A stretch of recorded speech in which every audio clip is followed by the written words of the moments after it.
January 17, 1943. Darkness fell over the Solomon Sea like a velvet shroud, thick and absolute. The tropical night smelled of salt and diesel, of humidity so heavy it clung to skin like a second uniform. Aboard the bridge of the destroyer Tanaka, Commander Raizo Tanaka stood with his hands clasped behind his back, watching the phosphorescent wake trail behind his column of warships. The water itself seemed to glow faintly where the hulls cut through it, a ghostly green luminescence that would have been beautiful under different circumstances. He did not smile, but there was satisfaction in his posture. The darkness was his ally. It had always been his ally. The Japanese Imperial Navy had spent 2 decades perfecting what they called yasen, night battle. While Western navies trained their crews in daylight gunnery and formation steaming, the Japanese had become hunters of the dark. Their sailors practiced night after night, learning to distinguish ship silhouettes at impossible distances, training their eyes to function where others would be blind. Their optics were superior.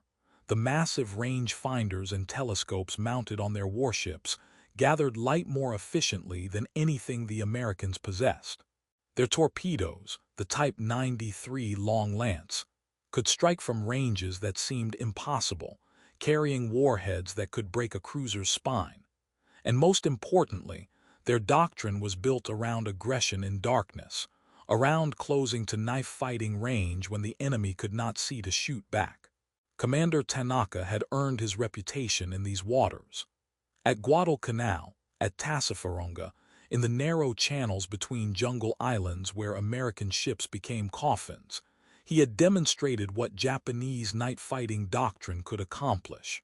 He had sent cruisers to the bottom. He had delivered reinforcements under the nose of enemy air power. He had made the Americans fear the night. The Western press had given him a nickname that his own men repeated with pride: Tenacious Tanaka. He did not care for the theatrics, but he understood what it meant. It meant the enemy respected what he could do when the sun went down. Tonight was another supply run, another of the high-speed missions the Americans had begun calling the Tokyo Express, or Rat Run. His destroyers carried drums of food and ammunition lashed to their decks, supplies for the starving garrisons still holding positions in the Solomons. It was dangerous work. The Americans owned the daylight now, their aircraft turning the sea into a killing ground every morning. But darkness remained Japanese territory. In darkness, his ships could race down the slot between the islands, deliver their cargo, and vanish before dawn brought the enemy bombers. In darkness, he was untouchable. The bridge was silent except for the low voices of the watch officers and the hum of the ship's ventilation. Tanaka checked his watch. They were making 30 knots, the destroyers strung out in a long column, each ship following the wake of the one ahead. Radio silence was absolute. The only communication came through carefully shielded signal lamps, brief flashes of light visible only to the ships immediately ahead and behind.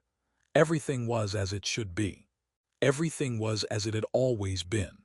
What Commander Tanaka did not know, what he could not have known, was that 17 miles to his north, the American destroyers Nicholas and De Haven had already detected his column, not with their eyes, not with their optical range finders or their night-adapted lookouts.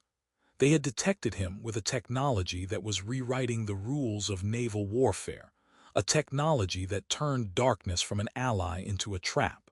The Americans called it radar, and it was about to demonstrate that night battle superiority was now a memory of a war that no longer existed. The Japanese Navy's confidence in night combat was not arrogance. It was the product of calculated investment and brutal experience. In the years between the world wars, when Western naval powers focused on battleship gunnery and daylight fleet actions, Japan had looked at its strategic position and made different choices. They understood that any war in the Pacific would be fought among islands, in confined waters, in conditions where darkness could neutralize enemy numerical superiority. They had watched the Royal Navy's night actions in World War I and concluded that victory belonged to whoever could see first and strike hardest in conditions where vision failed. So they invested. Every officer in the Japanese destroyer force spent hundreds of hours in night training exercises. They learned to identify ship classes by silhouette against the starlight. They practiced range-finding with minimal illumination, using the faint glow of wakes and the darker shadows of hulls against the sky. They became intimately familiar with their weapons systems in complete darkness, loading and firing by touch and memory. The Americans, by contrast, had largely ignored night combat training before the war. Their doctrine assumed that modern navies would fight during the day, using aircraft for scouting and long-range gunfire for killing. Night actions were considered too chaotic, too dangerous, too likely to result in friendly fire and confusion. The first year of the Pacific War had validated Japanese confidence brutally. At Savo Island in August 1942, a Japanese cruiser force had appeared out of darkness and savaged an Allied squadron, sinking 4 heavy cruisers in less than an hour. The Americans had been caught completely unprepared, their crews exhausted, their ships silhouetted against the glow of fires on Guadalcanal. Japanese lookouts had spotted them first. Japanese torpedoes had struck first. By the time American gunners understood what was happening, their ships were already dying. It was the worst defeat in the history of the United States Navy, and it established a psychological pattern. In the dark waters around Guadalcanal, the Japanese owned the night. At Cape Esperance, at Tassafaronga, in a dozen smaller actions, the pattern repeated. Japanese destroyers and cruisers would appear out of darkness, launch their devastating long-lance torpedoes, and vanish before American guns could find them. American sailors began to dread the night watches, knowing that the darkness might suddenly explode with shellfire and torpedo wakes. The Japanese, meanwhile, developed a justified sense of superiority. Their night optics were better.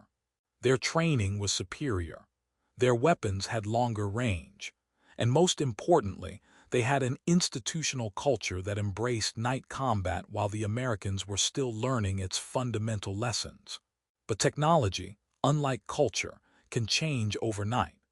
In the radar rooms of American ships, a revolution was occurring that would render decades of Japanese training obsolete in a matter of months. Radar was not new in 1943. The British had pioneered its use in air defense, building a chain of stations that had helped save England during the Battle of Britain. The Germans had radar. The Japanese themselves had primitive radar sets, but the Americans had done something different. They had miniaturized the technology, ruggedized it for shipboard use, and most importantly, they had trained their crews to trust it. American destroyers and cruisers now carried SG surface search radar that could detect ships at ranges up to 20 miles, far beyond the reach of even the finest Japanese optics. More crucially, this detection was completely independent of visibility. Darkness, fog, rain squalls, none of it mattered. The radar waves reached out invisibly, bounced off metal hulls, and returned to paint a picture on a cathode ray screen that was clearer than anything a human eye could see. The psychological shift required to trust this technology was profound.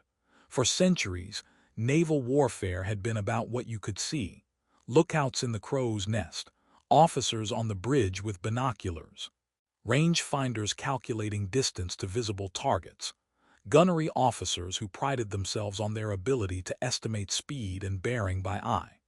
Now, suddenly, there were young radar operators sitting in darkened rooms below decks, staring at green screens covered with glowing traces, making pronouncements about enemy ships that no one else could see. It required a leap of faith, a willingness to believe in invisible eyes that could see through darkness and distance. The American Navy made that leap. Starting in 1942, radar operators became critical members of every ship's crew. Officers learned to fight their ships based on information from the radar plot rather than visual confirmation. Gunnery systems were slave to radar directors, allowing guns to fire accurately at targets that existed only as blips on a screen. The entire tactical doctrine of the U.S. Navy began to shift, from a force that avoided night action to one that could fight effectively regardless of visibility. And because the Japanese did not make the same technological leap, because they continued to trust their superior night optics and training, they were about to walk into a trap they could not see. On the bridge of Nicholas, Lieutenant Commander William Brown studied the radar plot with the calm focus of a man who had learned to trust his instruments. The screen showed 4 distinct contacts, moving south in column formation at high speed. Range 16 miles. Bearing steady. Speed estimated 30 knots. It was a textbook Tokyo Express run, Japanese destroyers racing down the slot to resupply their isolated garrisons. In the old days, 6 months ago might as well have been the old days, the Japanese would have had every advantage. They would have spotted the American ships first with their superior optics. They would have maneuvered into attack position while the Americans were still searching the darkness. They would have launched their deadly long lance torpedoes and withdrawn before effective counterfire could be organized. But tonight, Commander Tanaka's ships appeared on American radar screens the moment they came over the horizon. Tonight, the Americans knew exactly where the Japanese were while remaining invisible themselves. Tonight, the hunters had become the hunted, and they did not even know the game had changed. Commander Tanaka felt it before he understood it, a subtle wrongness in the texture of the night.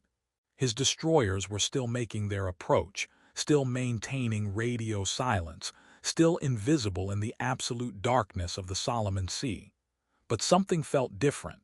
The water looked the same. The stars overhead maintained their familiar patterns. The phosphorescent wake still glowed green behind his ships. Yet there was a tension on the bridge, a collective unease among his officers that had no obvious source. Years of combat experience had taught Tanaka to trust these intuitions, to recognize when danger existed beyond the reach of rational analysis. He ordered a slight course change, adjusting his approach vector. Standard practice: never maintain a predictable course for too long. His column adjusted smoothly, each destroyer following the leader through the turn.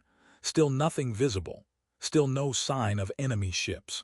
But the feeling persisted, a pressure behind the eyes, a tightness in the chest that veterans learned to recognize as the presence of hostile intent. 17 miles away, the radar plot on Nicholas updated automatically, showing the Japanese column's course change. Lieutenant Commander Brown smiled without humor. The enemy could maneuver all they wanted. Every turn, every speed change, every movement registered immediately on the radar screen. It was like watching insects under glass. They could scurry and dodge, but they could not escape observation. Brown gave his orders calmly, adjusting his own course to maintain an intercept angle, positioning his destroyers to exploit the range advantage their radar provided. The Americans would strike first. They would strike from beyond visual range, and they would strike with guns that were already tracking targets the Japanese could not see. At 1:47 hours, the sky erupted. Star shells, parachute-suspended illumination rounds, burst above Tanaka's column, transforming night into garish day. The sudden light was shocking, painful, a violent inversion of the darkness that had been the Japanese Navy's greatest weapon.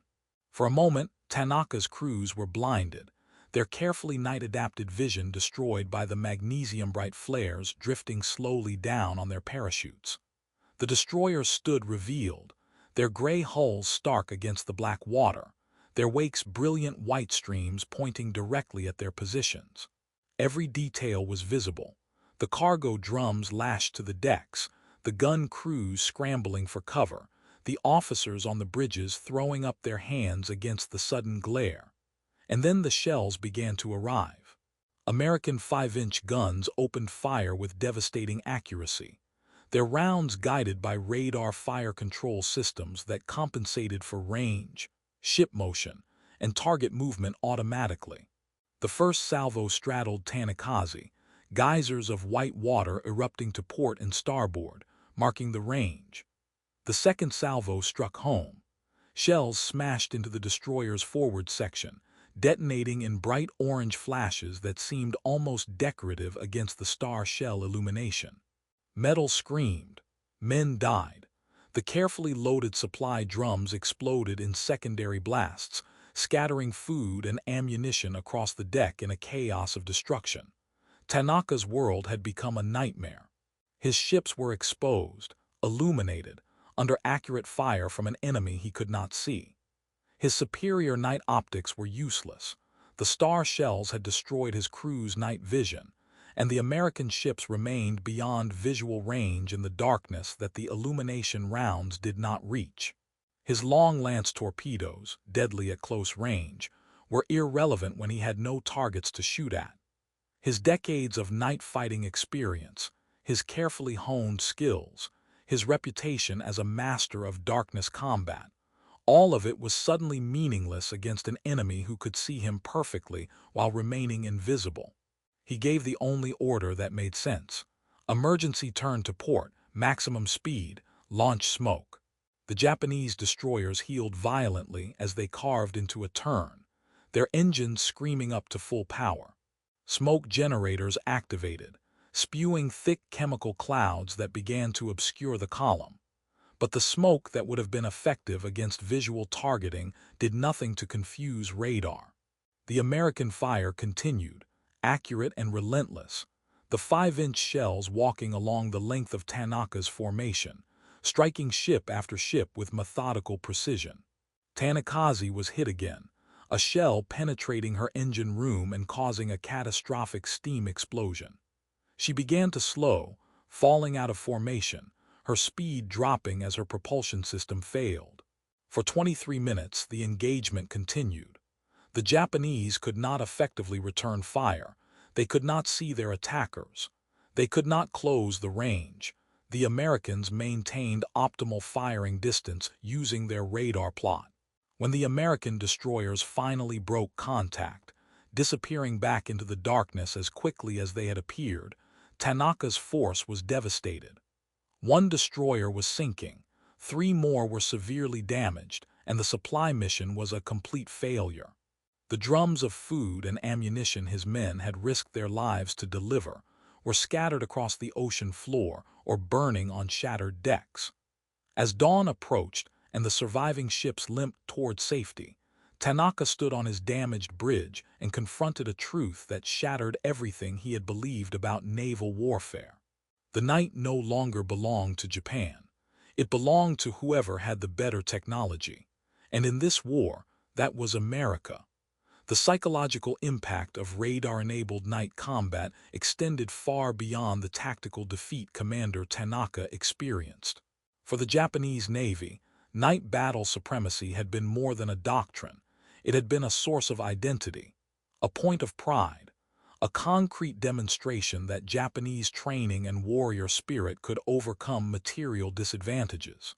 When American industrial capacity produced more ships, the Japanese could point to their superior night-fighting skills. When American numbers grew overwhelming, the Japanese could argue that quality and training would prevail in conditions where technology and quantity meant less. Radar destroyed that consolation. It revealed that all the training in the world, all the practice and skill and courage, could be rendered obsolete by a technological advantage. Japanese lookouts with their superior night-adapted vision could not compete with electronic sensors that saw through darkness. Japanese rangefinders, products of the finest optical manufacturing, were useless against fire control computers that calculated solutions automatically. Japanese torpedo tactics, refined through decades of practice, failed when the enemy could detect launches from beyond visual range and maneuver accordingly. After January 1943, the pattern repeated with grinding inevitability. American destroyers and cruisers began hunting Japanese supply runs with impunity. The Tokyo Express, once a symbol of Japanese tactical flexibility and courage, became a death trap. Ships that had survived a dozen night actions were suddenly being ambushed from beyond visual range, hit before they could even identify targets. The psychological balance shifted. American sailors, who had once dreaded night encounters, now welcomed them. Japanese crews, accustomed to confidence in darkness, began to feel the creeping fear that came with knowing the enemy could see them when they remained blind. The Japanese Navy attempted to adapt. They accelerated their own radar development programs, trying to close the technological gap. But American radar improved faster than Japanese industry could copy it. The Allies introduced centimetric radar, with even better resolution and range. They developed radar-directed anti-aircraft fire that turned kamikaze attacks into suicide missions in the most literal sense. They created electronic warfare systems that could jam Japanese radio communications and detect radar emissions. The technological gap did not close, it widened into an unbridgeable chasm. More profoundly, the Japanese military establishment struggled to accept what radar meant philosophically. Their entire strategic culture was built around the concept that superior spirit and training could overcome material disadvantages.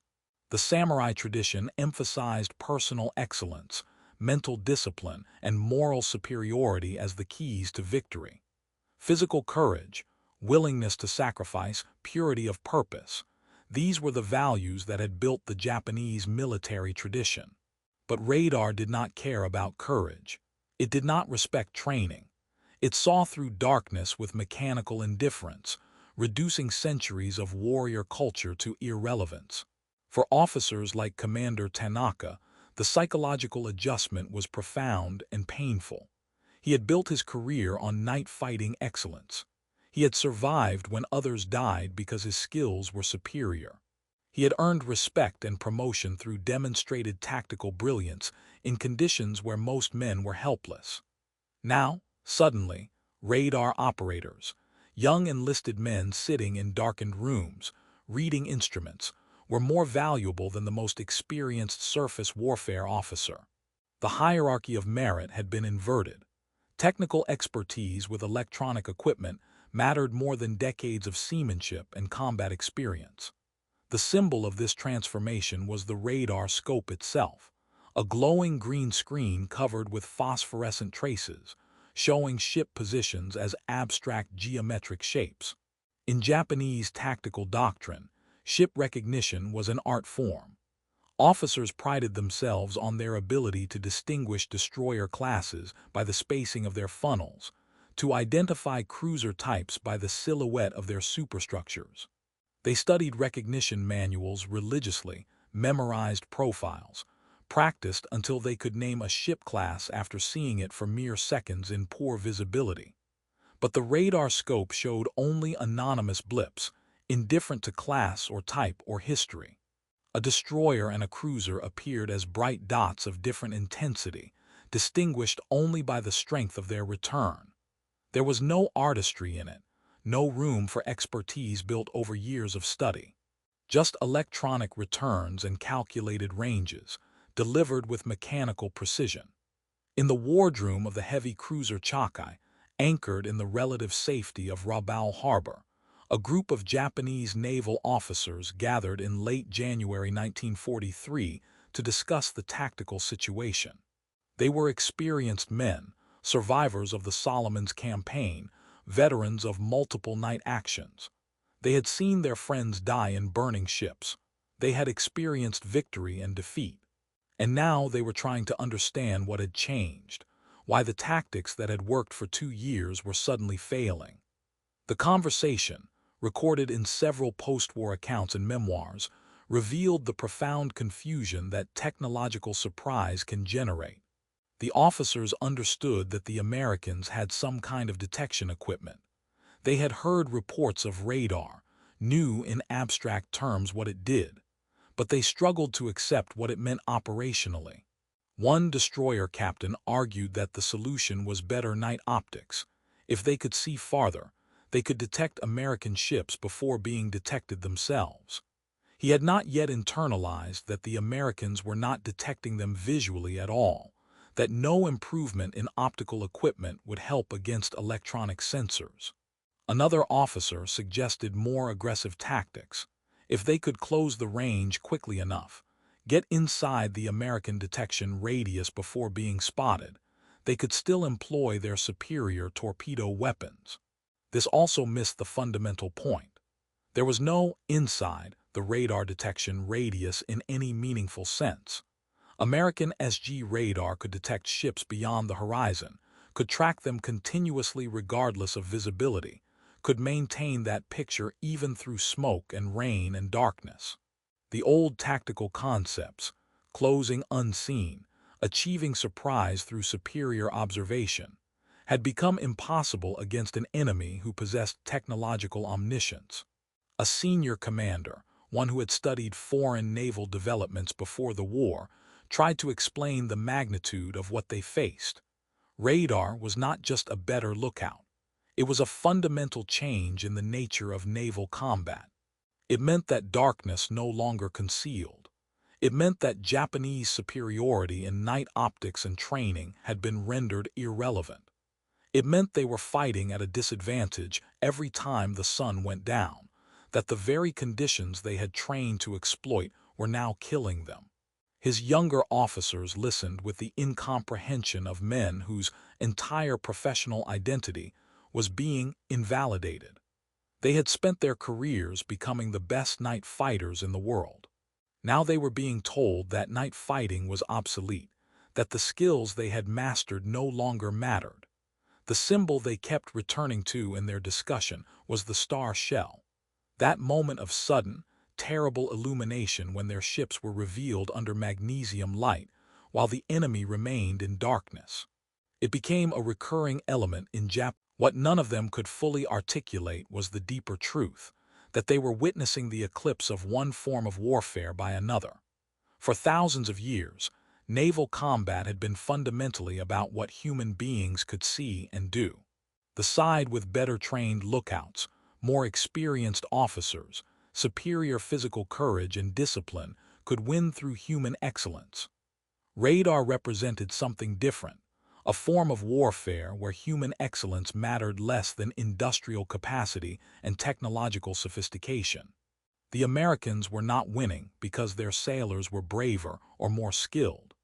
They were winning because their factories produced better electronics, because their scientists understood physics at a more sophisticated level, because their educational system created more engineers and technicians.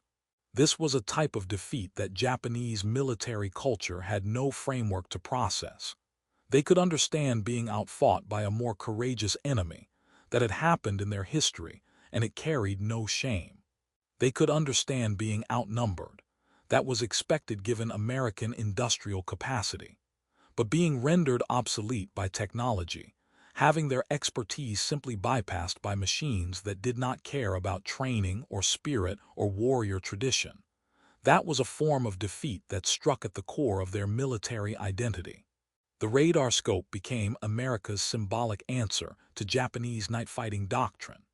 While Japanese officers studied ship silhouettes and trained their eyes to function in darkness, American radar operators sat in dark rooms illuminated only by the green glow of their cathode ray tubes, tracking enemies who had no idea they were being observed. The scope represented a different philosophy of warfare, one that emphasized technological solutions over personal excellence, that trusted machines to perform tasks humans could not, that accepted a form of combat where the enemy might be killed without ever being seen. This represented a profound cultural difference. Japanese military tradition emphasized the moral and spiritual dimensions of combat. The warrior achieved victory through superior character as much as superior skill. There was honor in the contest itself, in the test of personal excellence against a worthy opponent. American military tradition, particularly as it had evolved through the industrial age, was more pragmatic. Victory came through superior resources, better organization, and technological advantage. There was no romance in radar. It was simply a tool that accomplished a mission more effectively than human observation could. The machine was trusted because it worked, not because it embodied any particular values or virtues. For the young American radar operators, their role represented a democratization of warfare expertise. In the Old Navy, the skilled lookout or experienced officer held power because their personal abilities mattered. But anyone could be trained to read a radar scope.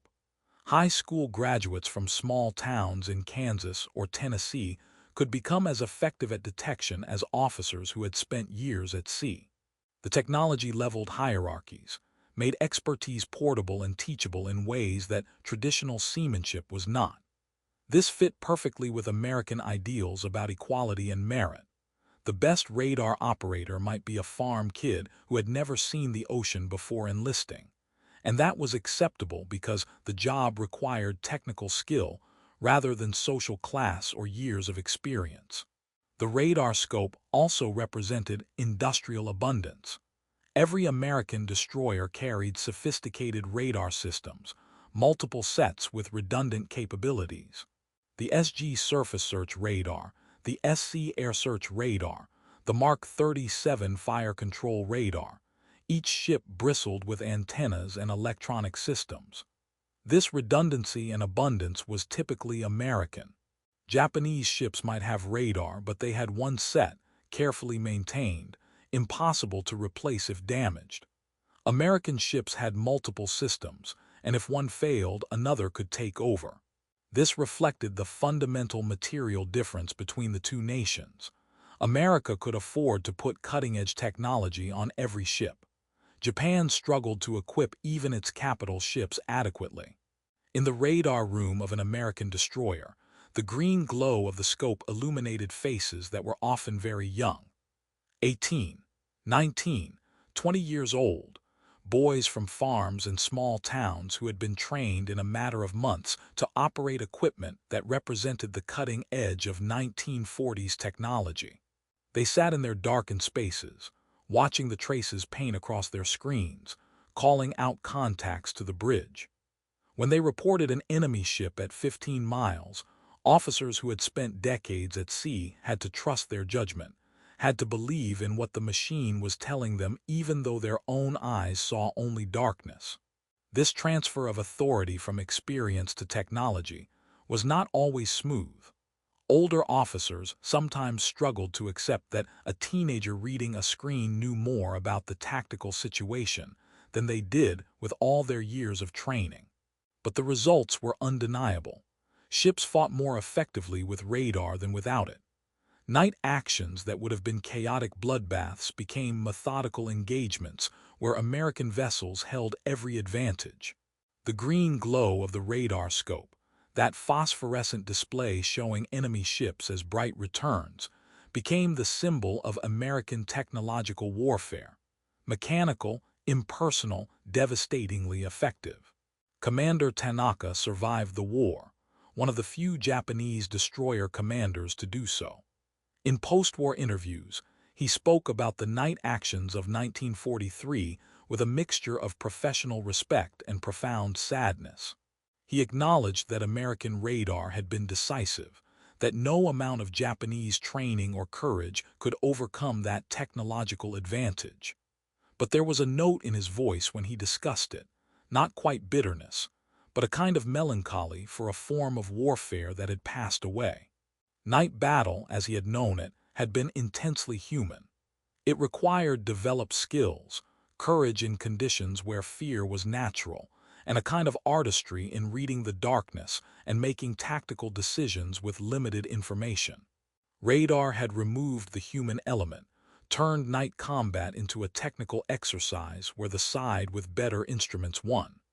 He was not wrong to feel that something had been lost, even as he acknowledged that something had been gained. The radar age represented a shift toward a form of warfare where personal excellence mattered less than institutional capability. Individual brilliance could not overcome technological inferiority. Courage could not compensate for inferior sensors. The samurai ideal, that superior spirit and training could defeat material advantages, had been tested against industrial-age warfare and had failed.